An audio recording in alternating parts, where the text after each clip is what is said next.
probability is a fraction. The other thing that well, hang on, let me back up a second. Let's just look at how a problem might be written. What's the probability that I roll a die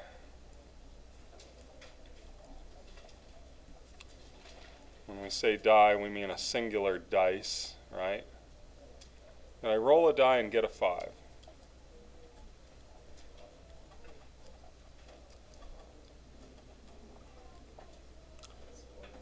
Right, yeah, there's 1 5 on a die and there are 6 sides. So it is 1 and 6.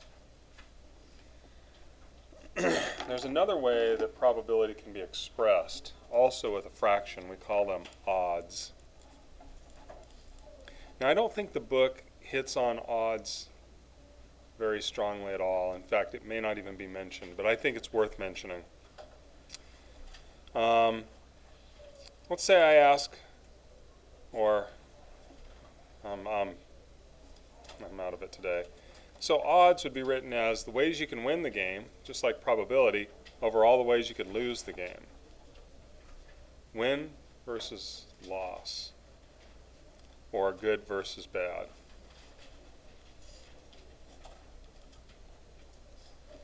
And that's relative to the problem. Sometimes the good is really the bad thing. It just depends on how the problem's written. So if I ask the same question, what are the odds that we roll a die and get a 5? It's the same question, it's the same die, but the answer is different. It's 1 out of 5.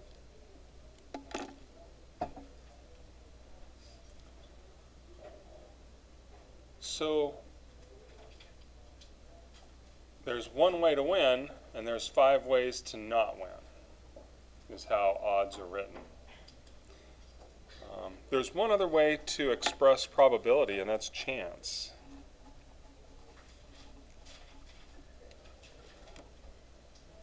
Chance is simply probability written as a percent.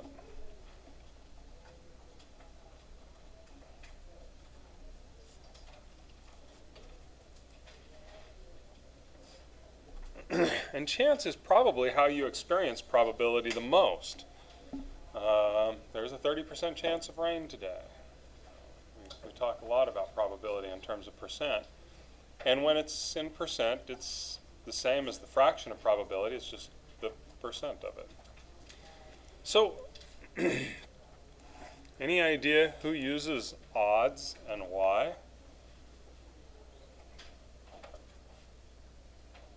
Why? Yeah? Are you intentionally recording this? Yeah, I am. Okay. Because I put it on to Power. I put it on Power School. I just didn't record last period. Yeah. Yeah. So, who would use odds? Gamblers, right. Not necessarily maybe the gamblers, but the casinos, the lotteries, anything dealing with gambling, they use odds. Why do you think they would use odds as opposed to probability? Are you less likely to win?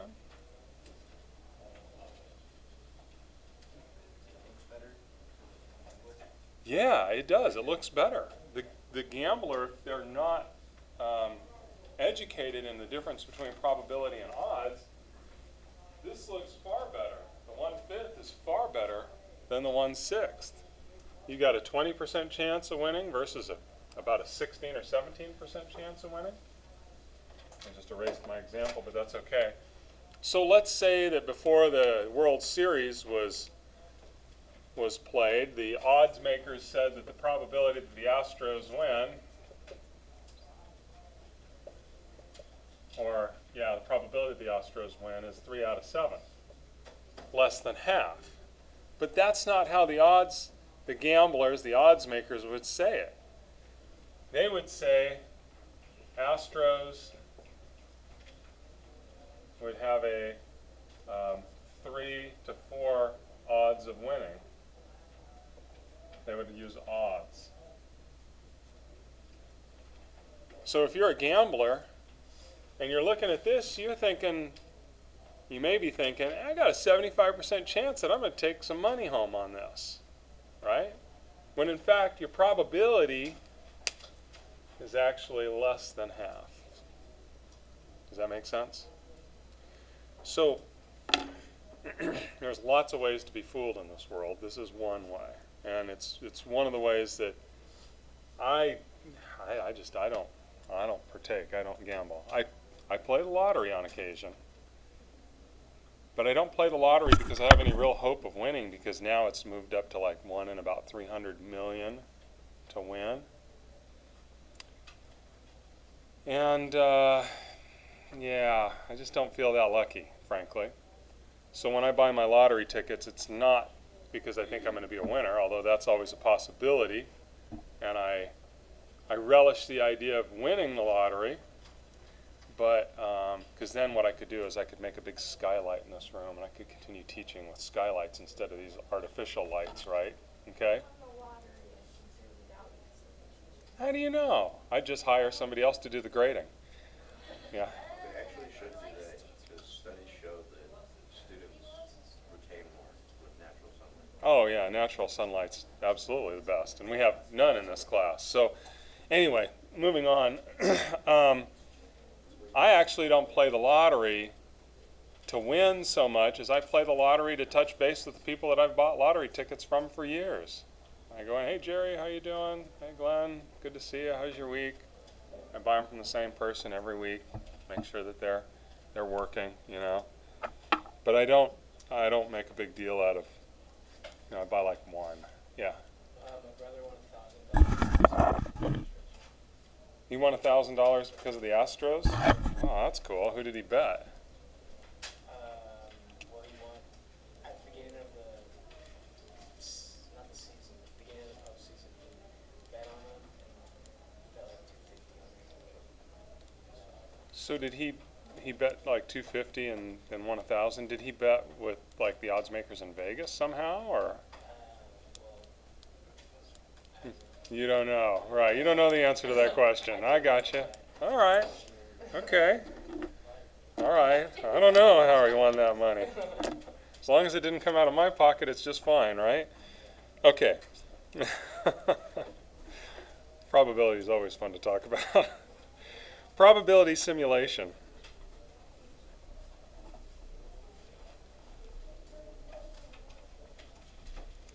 Probability simulation uses a device to simulate a probability situation.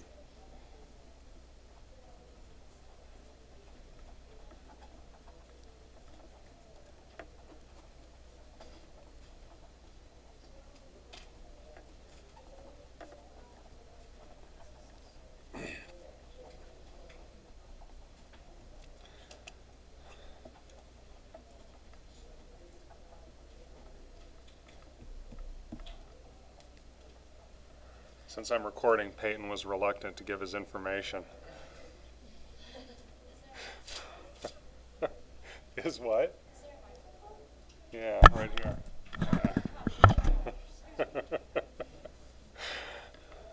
That's all right, Peyton. Nobody watches these things. I just put it. Certainly, the FBI isn't going to be following my YouTube account. Okay. So, what is a probability simulation or simulator or object, device? Can anybody think of one? I guarantee you've all used one at one point or another. Here's one. There's a probability simulation device. Oops, but I can't get it under the camera.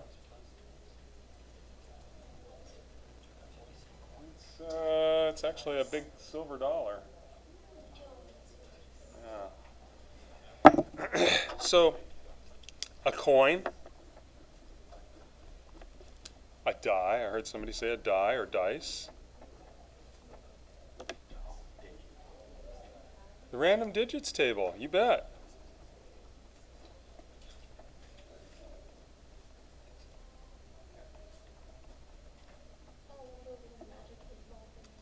Oh yeah, Magic 8 Ball. Yeah? That's not exactly. I don't know that it's a probability simulation, but it's sort of fun to play with, right? It is kind of a probability thing.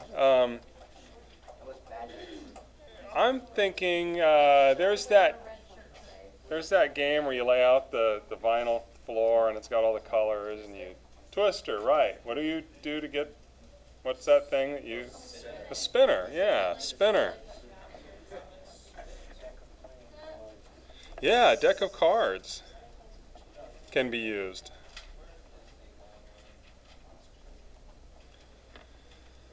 Even your calculator. We'll see some pretty cool stuff that the calculator will do, or a computer. So some tech device.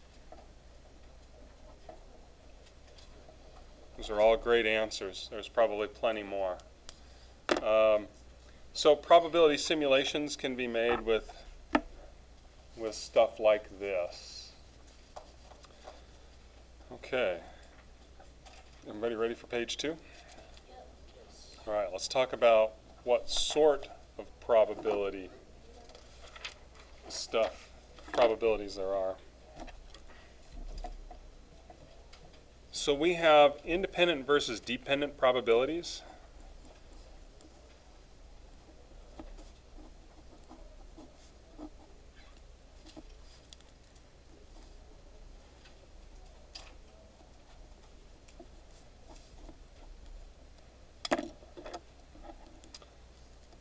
We'll talk about independent first. Pencil working here.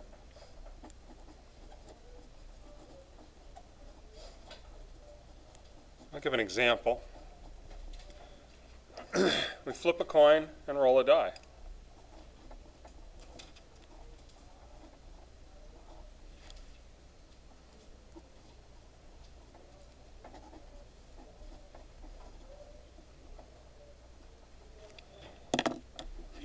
So if I flip the coin and roll the die, well, that's funny. Heads and 5 was something I looked for in previous classes, but I never got it. Now I get it when I wasn't really looking for it. The two objects have no knowledge of one another. It's not like they go, hi, you be a head. Oh, okay, you be a 5, right? They don't do that, right? That doesn't work that way.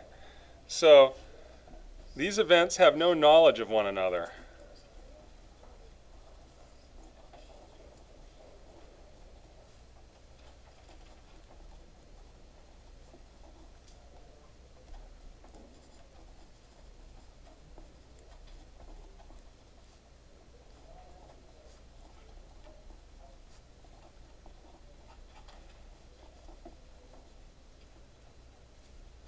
Therefore, they're independent.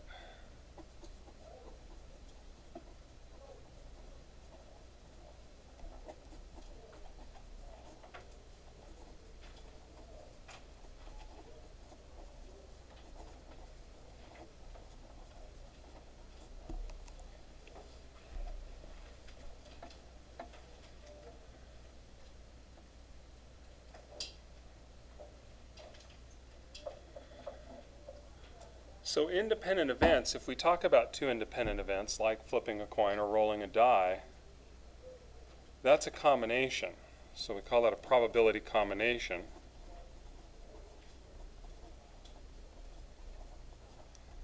And combinations of independent events are multiplied.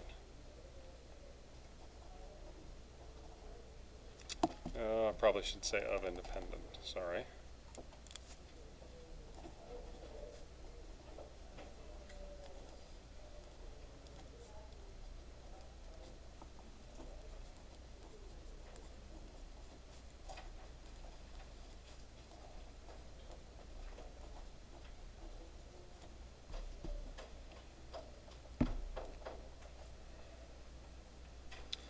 So let's say we roll, somebody give me a number.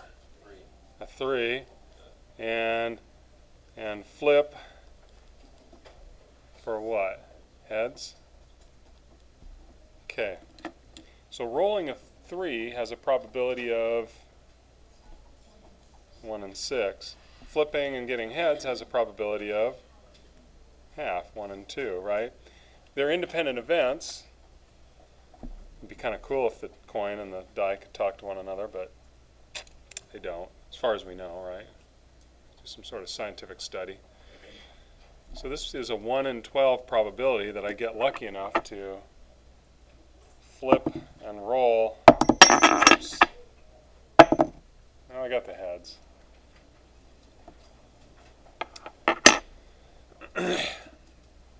Now something we can do with two events is we can make a probability table. And let's make a probability table of all of the events that can happen when we roll a die and flip a coin. So I'm going to do something like this.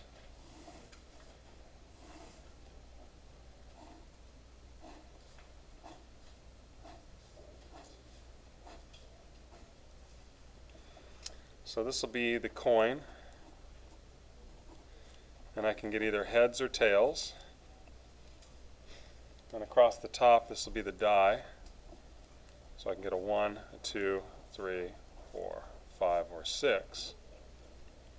And I don't need this stuff out here.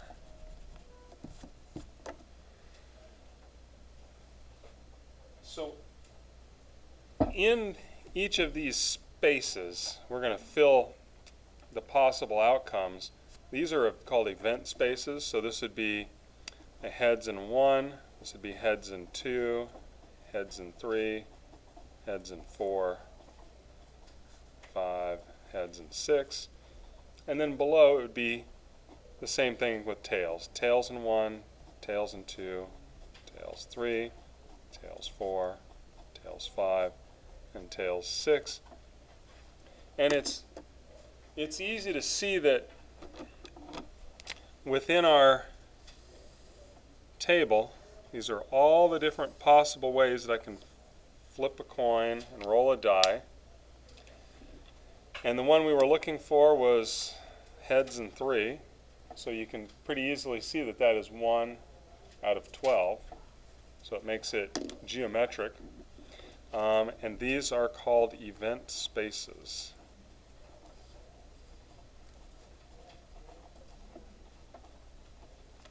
We'll do at least one more of those today in a problem that we'll work on.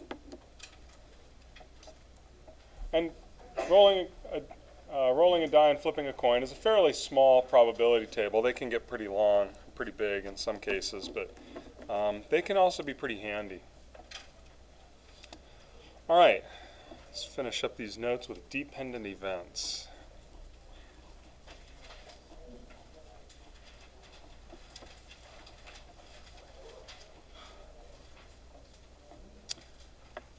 Dependent events have some knowledge of one another.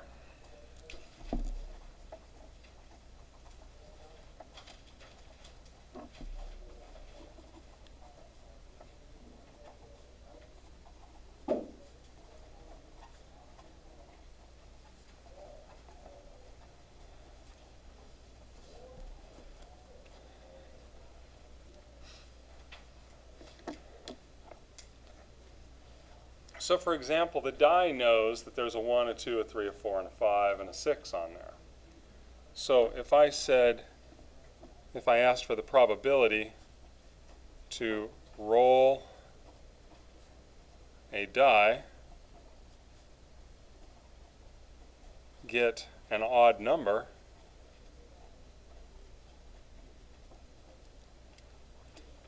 this answer, these probabilities are dependent on one another. So the odd numbers on a die would be a 1, a 3, and a 5, right? Well, we know the probabilities. We know the probability of rolling a 1 is 1 in 6, yeah? And the probability of rolling the 3 is also 1 in 6. And the probability of rolling a 5 is 1 in 6. But what's the probability that I roll the die once and get one of those 3 numbers? Your head is probably screaming 50-50, right? Or half or something like that. And you'd be right. When we have dependent events, we have to add the individual probabilities of each event occurring. So this would be a 3 in 6. I can't add fractions apparently today. which reduces to 1/2. So dependent events add the individual probabilities.